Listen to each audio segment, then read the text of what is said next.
Alhamdulillah, alhamdulillahil wahidil ahadis samad, alladzi lam yalid wa lam yulad wa lam yakul lahu kufuwan ahad. Ahmaduhu subhanahu wa ta'ala wa askuruh wa usni alaihi wa nukabbiruh wa nastahdihi wa nastaghfiruh wa nusalli wa nusallim Muhammadin sallallahu alaihi wasallam wa ala alihi wa ashabihi wa man da'a bida'watik wa iqtada bisunnati ila yaumil la raiba fi. A'udzu billahi minasyaitonir rajim. Bismillahirrahmanirrahim. Ya ayyuhalladzina amanu taqullaha haqqa tuqatih wa la tamutunna illa wa antum muslimun.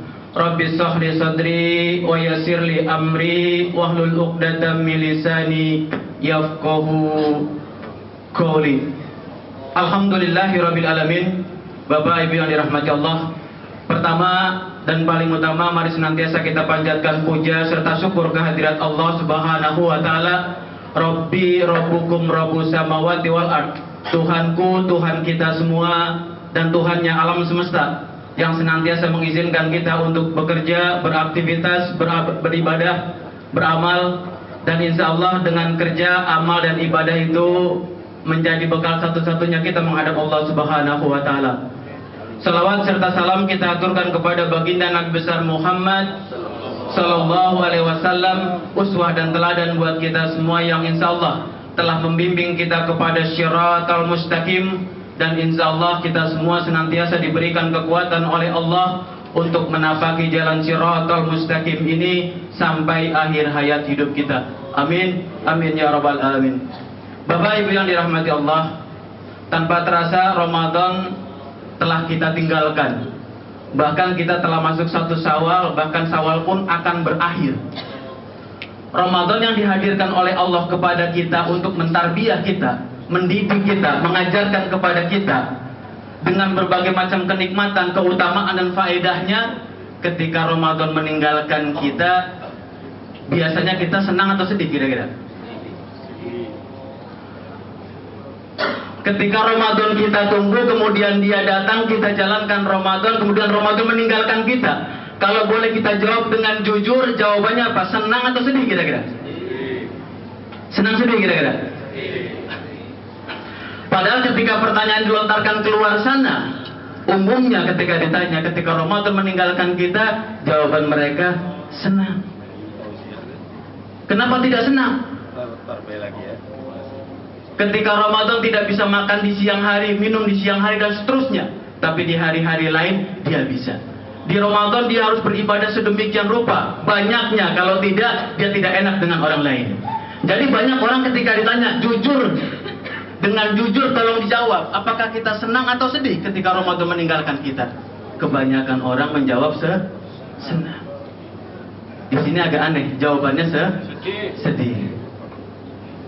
Kalau sedih berarti kemungkinan besar cuma satu. Pertama, THR-nya sudah habis, kemudian gaji berikutnya tidak cukup menutupi hutang lebaran kemarin.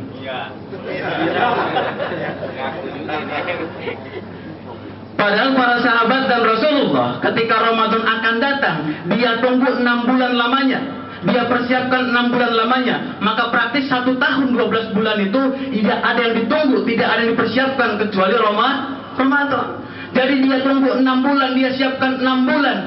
Kalau kita berapa bulan nunggunya? Kadang tidak ditunggu. Persiapan berapa bulan? Bahkan bisa jadi tidak ada persiapan. Maka ini yang membedakan. Kalau para sahabat dan Rasulullah ketika Ramadan meninggalkan mereka, mereka bersedih hati. Tapi kita sebaliknya. Kenapa? Karena faktornya kita tidak ada persiapan. Maka sejatinya Ramadan dihadirkan oleh Allah kepada kita, tidak ada tujuan lain. Sebagai bukti cinta Allah kepada hambanya. Maka seyogyanya kita orang-orang beriman harus menjadikan Ramadan sebagai pembuktian cinta kita kepada Allah.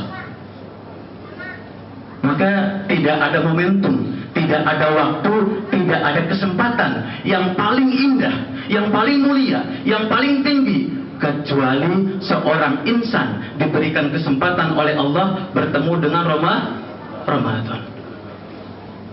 mudah-mudahan kita diberikan kesehatan oleh Allah, diberikan umur yang panjang, sehingga diberikan kesempatan lagi bertemu dengan bulan suci Ramadan. Bapak Ibu yang dirahmati Allah, ketika bicara Ramadan, banyak ketika kita tanya, apa sejatinya tujuan Ramadan itu? Apa esensi tujuan Ramadan? Ini pun ketika ditanyakan kepada kebanyakan orang, tidak mudah untuk dijawab. Maka sebagian orang ketika ditanya, untuk apa Allah hadirkan Ramadan? Jawabannya, agar kita bisa lebaran. Bahkan kalau orang pernah tarbiyah pun, pernah belajar pun, pernah datang ke majelis-majelis ilmu, ketika ditanya, apa tujuan Ramadan? Mereka mengatakan, la'allakum tattaqun. Tapi ketika ditanya, apa la'allakum tattaqun itu? Juga tidak ngerti. Apa hakikat la'allakum tattaqun? Juga tidak paham. Tahukah konsekuensi la'allakum tattaqun? Juga tidak ngerti. Maka antara jawaban pertama dengan yang kedua, sama nggak kira-kira? Sama nggak kira-kira? Tadi ketika ditanya, apa tujuan Ramadan? Dia katakan agar lebaran. Yang kedua mengatakan la'allakum tattaqun. Secara prinsip sama. Jadi pertanyaan pertama dijawab dengan salah karena tidak punya ilmu. Pertanyaan kedua dijawab dengan benar juga tanpa ilmu. Maka di sini ilmu menjadi penting buat kita semua, agar ibadah yang kita lakukan bernilai ibadah di hadapan Allah, bernilai di hadapan Allah, harus punya bekal ilmu. Dengan ilmu ibadah kita bernilai, dengan ilmu hidup kita dimudahkan oleh Allah. Tapi sebaliknya, tanpa ilmu, jangankan masalah-masalah yang sulit, masalah yang ringan pun tanpa ilmu menjadi berat. Maka ilmu menjadi sentral buat kita semua. Jadi kalau coba kita tanya, 2 ditambah 3 dikali 4 berapa? 2 ditambah 3 dikali 4 berapa? 14. 11 ini? 2 tambah 3 kali 4 20. Ini kita lagi nguji, ada ilmu nggak kira-kira?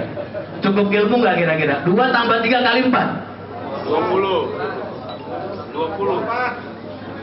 Suara terbanyak berapa? 20. 2 tambah 3 kali 4 20. Yang kenceng 20. Ibu-ibu, 2 tambah 3 kali 4 Bu. Nggak kompak ibu-ibu. Jadi ada yang jawab 20, ada yang jawab 14. Padahal sesuai dengan kaidah matematika, penjumlahan, penambahan, pengurangan harus diakhirkan sebelum dia dengan perkalian dan pembagian. Jadi harusnya berapa? 14. Itu esensi ilmu. Tanpa ilmu menjadi sulit hidup kita. Maka perhatikan ketika Allah menahdirkan Ramadan kepada kita, tujuannya tidak lain adalah la'allakum tattaqun. Tapi tahukah kita la'allakum tattaqun? Esensinya, konsekuensinya, maknanya. Maka dijelaskan dalam surah Ali Imran ayat 133, 134. A'udzu billahi minasyaitonir rajim. Bismillahirrahmanirrahim. Wasyari'u ilal maghfirati wal jannah arduha samawati wal ard uiddat lil muttaqin alladzina yunfiquna fis sarra'i wad dharra wa kadhimina ghaidha wa afina 'anil nas wallahu yuhibbul muhsinin. Jadi pengampunan Allah dan surganya hanya diperuntukkan bagi orang-orang yang takwa. La'allakum tattaqun. Siapa mereka? Alladzina yunfiquna fis sarra'i wad dharra. Orang-orang yang ketika diberikan rizki oleh Allah, sempitkah dia, longgarkah dia, semua hartanya, rizkinya diinfakkan di jalan Allah. Wa kadhimina ghaidha, dan dia bisa menahan amarah, dia bisa jaga hawa nafsunya, dia bisa kontrol jiwanya agar tidak senantiasa memperturutkan hawa nafsu untuk bermarah. Yang ketiga, wa afinna anin nas, mampu, sanggup, kuat untuk memaafkan kesalahan orang lain. Perhatikan Bapak Ibu dirahmati Allah. Surah Ali Imran 134 ini, kalau kita dalami, kita telusuri lagi lebih dalam, 3 poin tadi itu. Ketika Allah berikan rizki kepada kita, yunfikuna fis sarra'i wad dharra, kita berikan di jalan Allah, kita belanjakan di jalan Allah, sempit maupun longgar. Esensinya kita saling membantu sesama manusia. Yang kedua, bisa menahan amarah kita. Yang ketiga, wa afinna anin nas. Maka 3 komponen ini kalau kita telusuri lebih dalam, kita dalami lagi, sejatinya merupakan esensi dari silaturahim. Jadi silaturahim itu saling membantu orang-orang yang kita cintai, orang-orang yang dekat dengan kita. kita tahan amarah kita maafkan pula kalau dia punya kesalahan. Itu secara esensi silaturahim. Jadi secara esensi Ramadan dihadirkan Allah kepada kita, tidak ada tujuan lain menjadikan kita orang-orang yang bertakwa, dan syarat takwa itu harus mampu dan bisa menjaga tali silaturahim. Jadi tidak disebut manusia itu bertakwa kalau belum mampu silaturahim. Dan orang benar-benar disebut dirinya beriman dan takwa kalau sudah mampu, sanggup menjalankan tali silaturahim. Bapak Ibu yang dirahmati Allah, coba sedikit kita dalami tentang silaturahim itu sendiri. Silaturahim secara makna menghubungkan sesuatu yang sudah putus. Jadi kalau dulu lebaran ada orang datang ke rumah kita, kemudian kita ada waktu datang juga ke rumah dia, itu silaturahim bukan? Lebaran kemarin ada orang datang ke rumah kita bertandang, kemudian karena kita ada waktu, kita pun bertandang ke rumahnya. Itu silaturahim bukan? Secara lugos, secara bahasa, silaturahim itu menyambung sesuatu yang sudah putus. Kalau yang tadi belum tentu, bisa jadi iya, bisa jadi tidak. Tapi secara prinsip, secara bahasa, yang disebut silaturahim itu menyambung sesuatu yang sudah putus. Maka coba kita evaluasi, sekian tahun kita dihidupkan oleh Allah, diberikan usia oleh Allah. Dengan siapa dulu kita pernah hubungan? Dengan siapa kita dulu punya ikatan yang sudah baik? Karena satu dan lain hal kemudian dia terputus, maka itu yang paling berhak untuk kita sambung tali silaturahimnya. Dan begitu utama silaturahim di mata Allah, sampai Allah katakan, sesungguhnya melalui Rasulnya, sesungguhnya, tahukah kalian, kata Rasulullah, apa ibadah yang paling afdol? Apa ibadah yang paling mulia? Apa ibadah yang paling tinggi kedudukannya? Yang paling besar ganjarannya? Di luar sholat dan saum. Maka jawaban Rasulullah, sesungguhnya aktivitas itu, ibadah itu adalah menjalin tali silaturahim. Karena secara esensi, semua ibadah-ibadah yang dihadirkan oleh Allah, disyariatkan oleh Allah, muara akhirnya agar orang bisa menjalin tali silaturahim. Perhatikan, ketika kita sholat, kita gelar sajadah kita takbiratul ihram, Allahu Akbar, kita besarkan Allah, kita muliakan Allah, kita tinggikan Allah. Tapi konsekuensi akhirnya kita harus mengucapkan salam ke kanan dan ke kiri. Itu artinya kita sebagai orang-orang beriman harus bisa menebar kasih sayang, salam, keselamatan, dan silaturahim kepada orang-orang di sekitar kita. Begitupun ibadah-ibadah yang lain, zakatkah dia, saumkah dia, hajikah dia, secara esensi agar orang-orang itu, orang beriman itu mampu menjalin tali silaturahim. Maka begitu mulia silaturahim, siogyanya menjadi prioritas buat kita. Karena ibadah yang Allah hadirkan kepada kita secara esensi akhirnya mengajarkan kita, mendidik kita agar mampu menjalin tali silaturahim. Maka kalau ada orang bertemu di tengah jalan, dua orang bertemu di tengah jalan, satu lagi laki muda, anak muda, yang satu lagi orang-orang tua, mana yang lebih dahulu memberikan salam atau berjabat tangan? Yang tua atau yang muda kira-kira? Di jalan ketemu dua orang, anak muda sama orang tua, mana yang lebih dahulu menjabatkan tangannya atau memberikan salam? Yang mana kira-kira? Yang tuakah atau yang mudakah? Yang memulai memberikan salam atau berjabat tangan? Disebutkan dalam hadis, yang memulai dahulu adalah orang yang lebih baik Islamnya. Jadi tidak ada ukuran usia, tidak ada ukuran umur. Yang ada adalah kadar keimanan, kadar keislaman, dan kadar ketakwaan kita. Maka kita upayakan demikian. Ketika bertemu dengan sahabat kita, orang yang baru kita kenal, kita yang memulai duluan. Karena itu indikasi keislaman kita sedikit lebih tinggi daripada orang yang bersangkutan. Bapak Ibu yang dirahmati Allah, lalu apa pasalnya? Kok dengan silaturahim kita bisa menjadi bahagia? Kan temanya begitu hari ini, meraih kebahagiaan dengan silaturahim. Apa hubungannya antara silaturahim dengan kebahagiaan kita? Ternyata hubungannya sangat erat, sangat kuat, bahkan tidak bisa dipisahkan. Dalam satu hadisnya Rasulullah bersabda, "Man ahabba, barang siapa cinta, barang siapa senang, barang siapa ingin dilapangkan rizkinya." Perhatikan, dilapangkan rizkinya, kemudian dipanjangkan umurnya, faslihu rahimah, maka perkuat, maka kuatkan, maka jalinlah tali silaturahim. Di hadis yang lain dengan matan yang berbeda, layat khalal jannah qadiur rahimah, tidak akan pernah masuk ke dalam surga orang-orang yang suka memutus apa? Memutus tali silaturahim. Maka berdasarkan dua hadis ini, secara esensi, faedah, manfaat, keutamaan dari silaturahim itu ada berapa? Ada tiga. Pertama, Allah lapangkan rezeki kita. Yang kedua, Allah panjangkan umur kita. Yang ketiga, dimasukkan oleh Allah ke dalam jannah, dimasukkan oleh Allah ke dalam surga. Perhatikan 3 poin tadi itu. Rizki kita dilapangkan oleh Allah, umur kita dipanjangkan oleh Allah. Ketika umur kita berakhir, dimasukkan kita ke dalam surga. Kira-kira adakah kenikmatan selain 3 poin itu yang masih perlu kita kejar di dunia ini? Ada nggak kira-kira? Umur dipanjangin, kemudian rizki dilapangkan oleh Allah, kemudian ketika umur kita diakhirkan oleh Allah, dimasukkan ke dalam surga. Ada nggak kenikmatan yang lebih tinggi dari ini? Ada tidak kira-kira? Kita berangkat pagi bekerja, pulang sore, yang dikejar apa? Rizki. Kita berangkat pagi, pulang malam, yang dikejar rizki. Kita berangkat pagi, bahkan pulang pagi lagi, yang kita kejar pun rizki. Orang kalau menjalin tali silaturahim digaransi oleh Allah, dilapangkan rizkinya. Gitu. Ada orang fitness, olahraga dan seterusnya. Untuk apa? Untuk dia sehat, untuk dia panjang umur. Dengan silaturahim pun demikian. Allah garansi dipanjangkan umurnya. Bahkan ketika nanti diwafatkan oleh Allah, dimasukkan ke dalam surga. Maka wallahi, demi Allah, tidak ada kenikmatan yang perlu kita cari lagi kecuali 3 kenikmatan ini.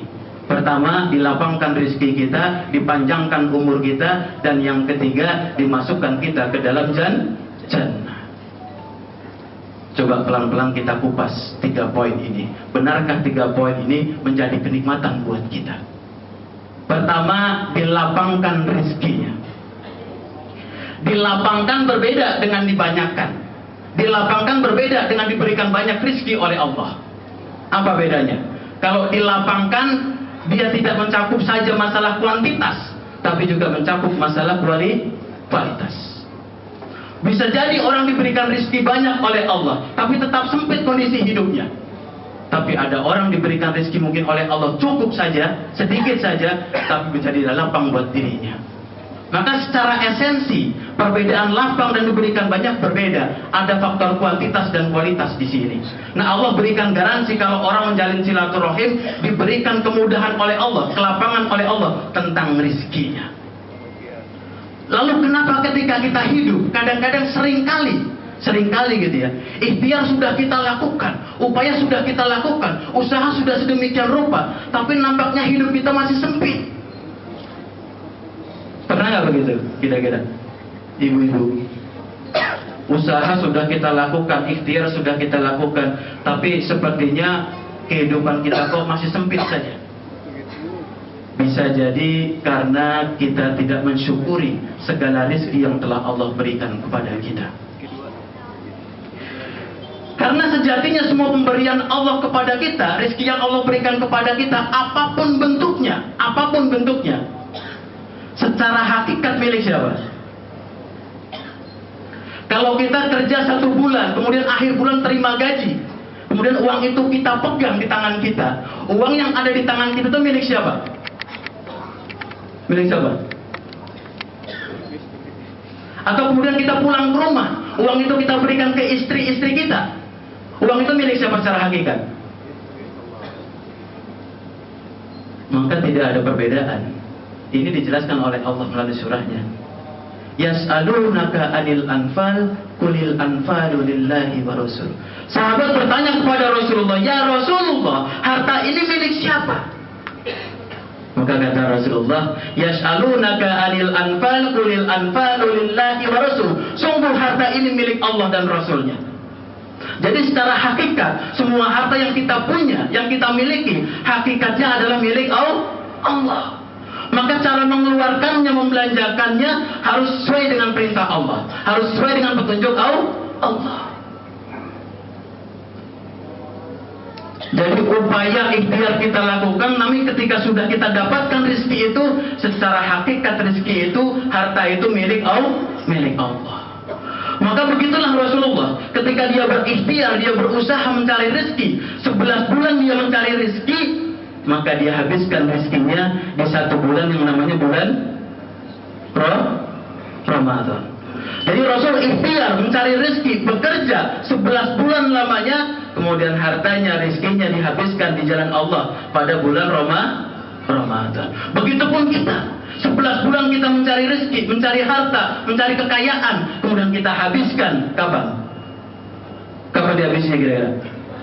11 bulan cari rezeki, dihabiskan kapan? Kadang-kadang justru dihabiskannya bulan Syawal, pas Lebaran. Padahal seharusnya kalau ngikutin sunnahnya itu dibelanjakan, diinfakkan, disodakohkan di bulan suci Ramadan. Karena di bulan ini segala amal kebaikan kita dilipat gandakan oleh Allah. Maka begitulah Rasul ketika dia beribadah, dia bekerja, dia berikhtiar, sungguh-sungguh dia. Maka kalau kita melihat sirahnya, Rasul itu termasuk orang yang miskin atau kaya kira-kira? Kaya atau miskin? Dia orang yang paling tawadu, orang yang paling zuhud. Bahkan ketika dia wafat, tidak meninggalkan 1 peser rupiah pun buat anak istrinya, bahkan buat cucunya. Rasul kaya atau miskin kira-kira? Kaya atau miskin? Kaya, miskin. Kaya. Pilihnya cuma 1, kaya atau miskin? Kaya. Rasul sebagaimana diperintahkan oleh Allah, termasuk pada orang-orang beriman, diperintahkan kepada kita semua untuk menjadi orang-orang yang kaya. Dengan kaya itulah kita bisa beramal, kita bisa beribadah. Maka perhatikan Rasul, ketika beliau menikahi Khadijah, mas kawinnya itu 20 ekor unta terbaik ditambah dengan 74 uqiyah dinar emas. Kalau dikonversikan ke uang kita sekarang, kira-kira 985 juta rupiah. Mahar Rasulullah kepada Khadijah. Ada yang ingat mahar kita dulu berapa? Waktu kita nikah. Ada yang ingat?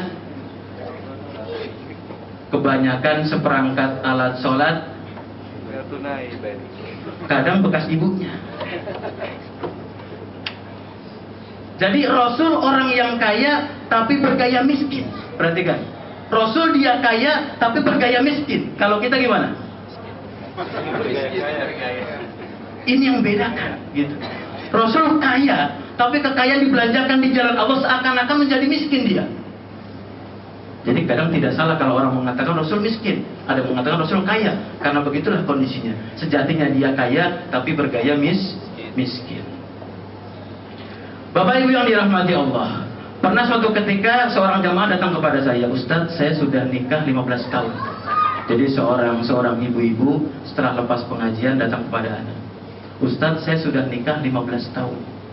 Tapi sampai hari ini Allah belum izinkan saya punya keturunan. Maka dia bertanya, ya Ustadz, ada yang salah dengan saya apa? Apa yang kurang dari ibadah saya? Padahal setelah selesai sholat saya munajat kepada Allah, minta kepada Allah agar diberikan keturunan, agar diberikan anak. Maka saya tanya kepada ibu tadi, ibu datang ke majelis taklim ini sendiri atau dengan istri atau suami? Maka ibu ini mengatakan, saya dengan suami Ustaz. Coba tolong panggil suami ibu, kita ngobrol di dalam. Maka dipanggillah suaminya, kemudian kita bertiga ngobrol di dalam. Maka pertanyaan pertama saya adalah kepada mereka berdua, Bapak Ibu yang dihormati, yang disayangi oleh Allah, apakah selama usia sampai dengan hari ini pernah makan harta orang lain? Maka berdua itu serempak mengatakan, demi Allah ya Ustaz, sampai hari ini tidak ada uang sepeser pun yang hak orang lain yang saya makan. Tidak ada 1 rupiah pun harta orang lain yang masuk dalam harta saya. Maka saya katakan, kalau demikian bagus ibu dan bapak, tapi tolong perhatikan, kalau kita mengambil harta orang lain, taruh kata nih ya, taruh kata, ini harta orang lain, harta si fulan. kemudian saya ambil dengan paksa atau tidak terpaksa, maka harta ini menjadi hukumnya apa buat saya? Harta orang lain saya ambil terpaksa tidak terpaksa, harta ini hukumnya buat saya? Haram. Hah? Haram. Lalu bagaimana kalau Allah berikan rizki kepada saya? Sebutlah ini rizki-rizki yang telah Allah berikan kepada saya. Kemudian ada di dalamnya 2,5%. Taruh kata ini 2,5%. Tidak kita keluarkan punya orang lain, tetap ada dalam harta kita. Kemudian ini kita makan. Hukumnya apa ini? Haram. Halal atau haram? Tidak ada perbedaan. Yang seperti ini pun hukumnya haram.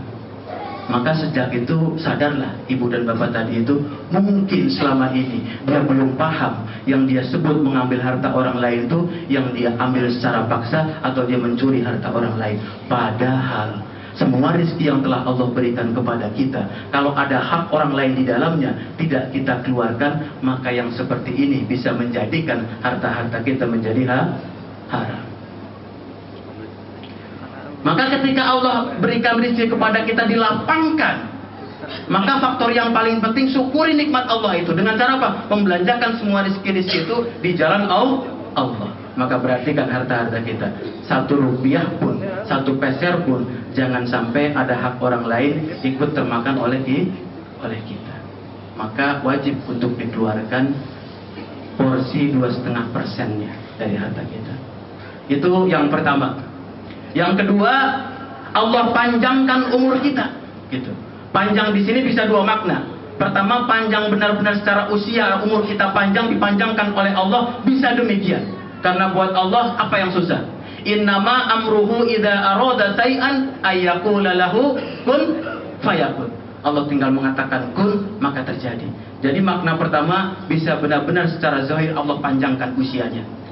Tapi yang kedua, bisa jadi umurnya tidak panjang, tapi karena kebaikannya, karena amalnya, karena ibadahnya, walaupun orang sudah tidak ada, tetap orang mengenang dia. Maka secara esensi ketika dipanjangkan usia kita, bisa 2 makna tadi itu. Bisa benar-benar dipanjangkan umur kita, atau amal ibadah kita banyak sehingga orang mengenang kita. Perhatikan Rasulullah SAW. Rasul dihidupkan oleh Allah cuman sekitar 63 tahun. Bahkan kalau dihitung dari masa kenabian beliau, dipotong 40 tahun, maka usia kenabian dia hanya 23 tahun. Tapi beliau wafat sudah sekian ratus tahun, tapi orang tetap mengenang jasa-jasanya. Tetap mengenang kebaikan-kebaikannya. Tetap mengenang segala amal-amalnya. Tapi berapa banyak hari ini orang dihidupkan oleh Allah, bahkan lebih usia daripada Rasul. Ada orang yang hari ini 70 tahun, 80 tahun, 100 tahun bahkan. Bahkan ketika dia hidup, orang tidak menganggap dia hidup. Apalagi ketika dia wafat. Jadi orang kalau tidak banyak amalnya, tidak banyak ibadahnya, ketika dia hidup tidak dianggap hidup, ketika dia mati pun tidak ada yang mengurusi. Sehingga ketika diwafatkan oleh Allah, dikubur dia, orang hanya mengenal 3 baris kata. Si fulan wafat tanggal sekian, lahir tanggal sekian. Itu saja yang orang kenal tentang dirinya. Padahal dia dihidupkan oleh Allah di masyarakat, di bumi ini puluhan tahun. Tapi karena amalnya tidak ada, amalnya kurang, orang tidak mengenangnya. Maka perhatikan, agar manusia dikenang oleh manusia yang lain, bernilai di masyarakat yang lain, apa yang harus dilakukan? Maka yang paling penting adalah menjaga kejujuran.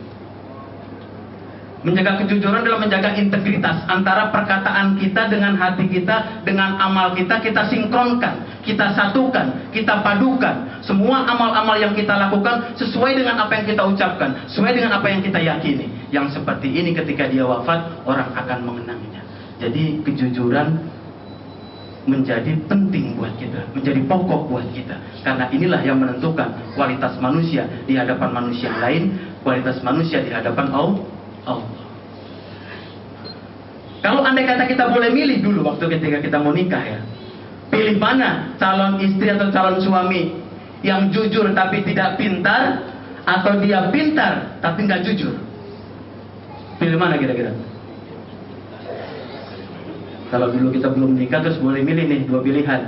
Satu, calon kita jujur tapi kurang pintar, atau dia pintar tapi nggak jujur. Pilih mana kira-kira? Cari yang lain.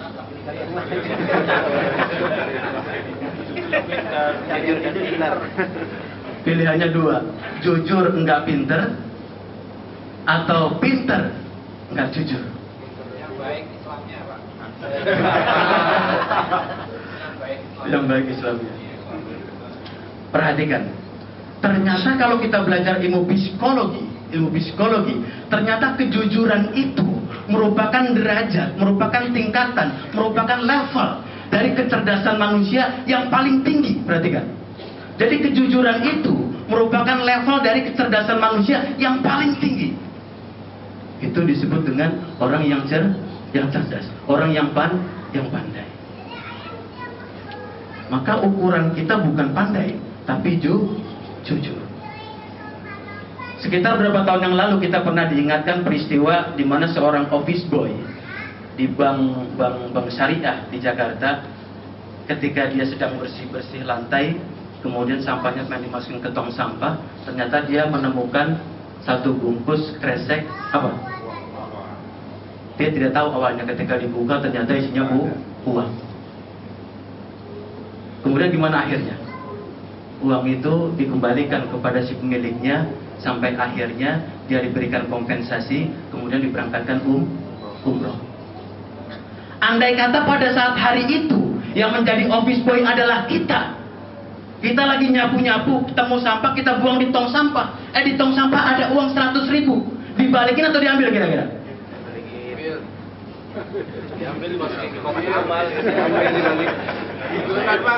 kan ambil. Ambil dulu Pak, diambil. Amankan. Tidak banyak ketika peristiwa ini menimpa kita semua, kita sanggup untuk mengambil harta itu, uang itu, kemudian diberikan kepada pemiliknya. Padahal kalau dia cuma sekedar pandai, cuma sekedar pandai ukurannya. Taruh kata office boy gajinya berapa kira-kira? Kira-kira saja lah. UMR, misalkan 4 juta sebut saja misalnya gitu.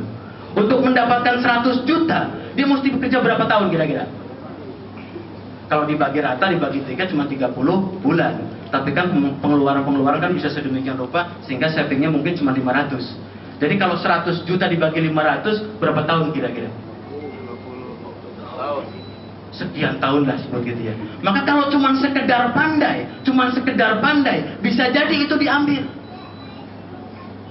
Maka disinilah level kecerdasan seseorang itu, kalau dia sudah jujur, dia bisa mensinkronkan akalnya, nalarnya dengan hatinya. Maka pernah dikatakan oleh Rasulullah ketika dalam majelis seperti ini, wahai sahabat-sahabatku, tahukah kalian siapa orang yang paling cerdas itu? Maka para sahabat berkata, ya Rasulullah, kami tidak tahu, tolong ajarkan kepada kami. Maka kata Rasulullah, sesungguhnya orang-orang yang cerdas itu adalah orang-orang yang tahu dirinya nanti akan mati, kemudian persiapkan dirinya untuk menjemput kematiannya. Jadi tidak ada ukuran lagi pendidikan, tidak ada lagi ukuran perusahaan, bisnisnya, apa bukan. Tapi bagaimana dia paham tentang agamanya, dia sadar nanti akan dimatikan oleh Allah, dan dia mempersiapkan diri untuk menjemput kematiannya. Maka ukuran kecerdasan itu dalam Islam bukan ilmu-ilmu eksakta, bukan ilmu-ilmu dunia, tapi yang paling penting adalah ilmu akhirat. Jadi jujur menjadi hal yang paling pokok buat kita semua. Nah sekarang pertanyaan mendasar buat kita introspeksi. Sudahkah kita menjadi orang-orang yang jujur hari ini? Sudah belum kira-kira? Sudahkah kita menjadi orang-orang yang jujur hari ini? Kadangkala kalau kita berbuat jujur kepada keluarga kita, saudara kita, anak kita, masyarakat, kita masih mampu melakukan kejujuran itu. Tapi sering di antara kita tidak mampu jujur kepada Allah. Kita berjanji kepada Allah, inna sholati wa nusuki wa mahyaya, dan seterusnya. Tapi faktanya, implementasinya jauh panggang dari api. Bahkan kita mengatakan, iyyaka na'budu wa iyyaka nasta'in. Aku beribadah kepadamu ya Allah, dan hanya kepadamu juga aku minta pertolongan. Faktanya juga tidak sedemikian. Maka perhatikan, orang kalau sudah tidak jujur, di hadapan Allah pun rendah nilainya. Ya ayyuhalladzina amanu lima taquluna ma la taf'alun, kabura maqtan indallahi an taqulu ma la taf'alun. Hai orang-orang beriman, kenapa engkau mengatakan sesuatu yang tidak engkau kerjakan? Kabura maqtan, sungguh besar kebencian Allah kepada orang-orang yang mengatakan sesuatu tidak kerjakan. Maka kejujuran ini menjadi sentral buat kita. menjadi perhatian besar buat kita, agar kita benar-benar bisa menjadi orang-orang yang jujur, menjaga integritas antara lisan, hati, dan perbuatan kita. Yang ketiga, ketika kita melazimkan, mendawamkan silaturahim, maka Allah katakan, la yadkhulal jannah qadi'un, tidak akan pernah masuk ke dalam surga orang-orang yang memutus. Memutus apa? Silaturahim. Maka pasti kalau orang menjalin silaturahim, dakhalal jannah, pasti masuk ke dalam surga. Kalau kita diberikan oleh Allah kesempatan hidup, kemudian kita dimatikan oleh Allah, kemudian masuk ke dalam surga, masih adakah kenikmatan yang lebih besar daripada surga? Tidak ada. Dan perlu saya sampaikan pada kesempatan kali ini, manusia diberikan usia oleh Allah. Dari mulai awal usianya, kemudian pertengahan, kemudian akhirnya. Akhirnya, yang paling menentukan kedudukan dia di hadapan Allah itu yang mana? Awalnya, pertengahan, atau akhirnya? Awal, pertengahan, atau akhir? Maka di banyak ayat, di banyak hadis ditegaskan kondisi manusia, nilainya di hadapan Allah, derajatnya di hadapan Allah sangat ditentukan dengan akhir kondisi hidupnya. Maka disebutkan dalam surah, khairul laka minal ula, sesungguhnya yang akhir itu lebih baik daripada yang awal. Maka disebutkan juga, barang siapa orang ketika akhir hayatnya, akhiru kalamu la ilaha illallah, dakhalal jannah. Orang yang ketika diwafatkan oleh Allah mampu mengucapkan kalimat la ilaha illallah, maka orang ini digaransi oleh Allah, dipastikan oleh Allah masuk ke dalam surga. Jadi akhir usia kita sangat menentukan akan ada di mana kedudukan kita, ada di surgakah atau di nerakakah. Yang menentukan adalah akhir usia kita. Karena secara logis, ketika akhir usia kita baik, maka itu sebagai refleksi. Kalau awal kita baik, pertengahannya pun baik. Tapi kalau ketika awalnya saja kita baik, belum jaminan kita di akhirnya akan baik. Sehingga kita pernah sering dengar, mantan preman, mantan ustadz, itu menentukan prosesnya tuh. Jadi kalau mantan ustadz gitu kan, mungkin awalnya ustadz, tapi ketika mati bisa yang lainnya. Atau mantan preman, awalnya mungkin preman, tapi ketika akhir bisa jadi ustadz.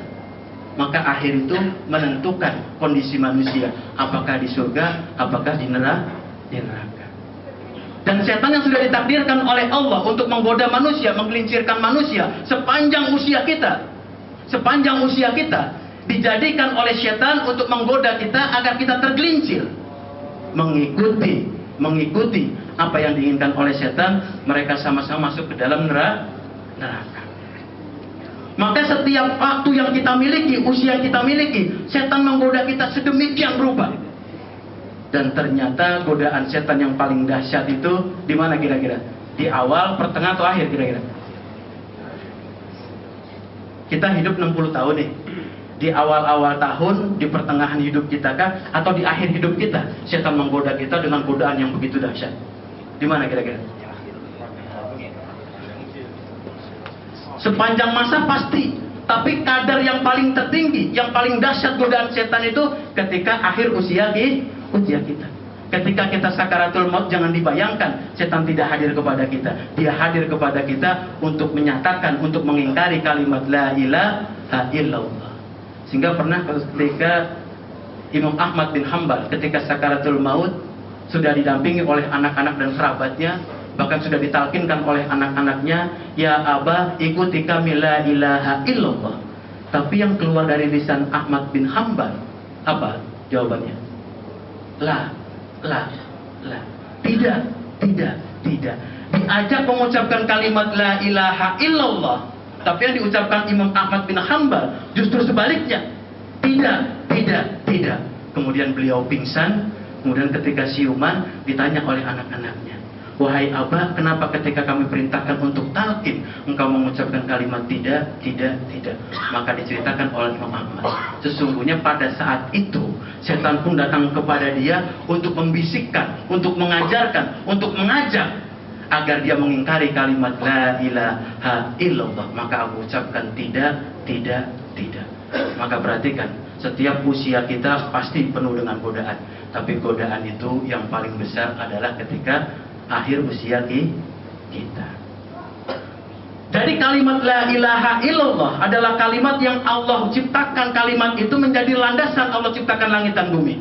Dengan kalimat la ilaha illallah itulah Allah ciptakan surga dan neraka. Dengan kalimat la ilaha illallah itu pula lah Allah ciptakan pahala dan dosa. Maka orang harus paham tentang kalimat ini. Agar apa? Agar semua ibadahnya bernilai di hadapan Allah. Bapak Ibu yang dirahmati Allah, mungkin itu saja yang saya sampaikan pada kesempatan kali ini. Mudah-mudahan apa yang tadi kita kupas tentang faedah dari silaturahim, pertama di rezeki kita dilapangkan oleh Allah, dipanjangkan usia kita, kemudian dimasukkan kita ke dalam jannah, menjadi wasilah Allah bahagiakan kita baik dunia bahkan sampai akhirat. Akhiru da'wana alhamdulillahirabbil alamin. Jazakumullahu khairan katsiran. Assalamualaikum warahmatullahi wabarakatuh. Waalaikumsalam warahmatullahi wabarakatuh. Ya, Masya Allah, terima kasih atas Ustadz penyampaiannya. Mungkin dari jemaah ada yang mau bertanya. Saya batasi hanya satu pertanyaan karena waktunya sudah lewat. Bagi silakan Ustaz. Assalamualaikum warahmatullahi wabarakatuh. Waalaikumsalam. Singkat aja Ustaz tentang makna dari silaturahim, karena ada sebagian orang mengatakan silaturahim itu adalah secara bahasa menyambung tali sesama saudara saja, karena rahim itu adalah zawil arham, mereka mengatakan gitu. Kalau bersama teman atau orang yang bukan satu saudara teman kita itu bukan dikatakan silaturahim. Mohon tanggapan Ustaz.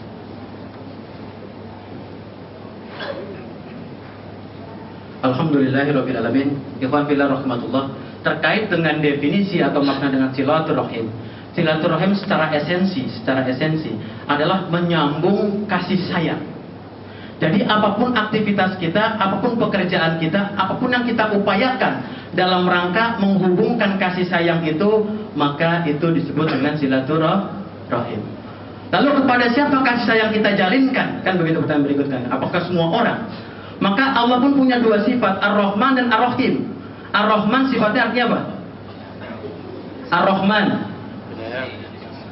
Dan kebalik-balik loh ya. Ar-Rahman. Ar-Rahim. Ar-Rahman pengasih, Ar-Rahim penyayang. Perhatikan bedanya. Ar-Rahman pengasih. Jadi kepada siapa saja Allah bisa kasih, Allah bisa beri. Termasuk bukan orang-orang beriman pun Allah bisa kasih. Allah sebagai Ar-Rahman. Tapi Ar-Rahim, Allah sayang. Allah hanya sayang kepada orang-orang beriman.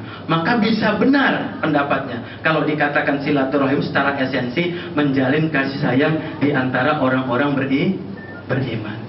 Jadi secara kemasyarakatan bisa dua hal seperti itu. Apa saja yang kita lakukan dalam rangka menjalin kasih sayang adalah silaturahim. Tapi yang paling esensi silaturahim itu ditujukan kepada orang-orang beriman. Kira-kira demikian.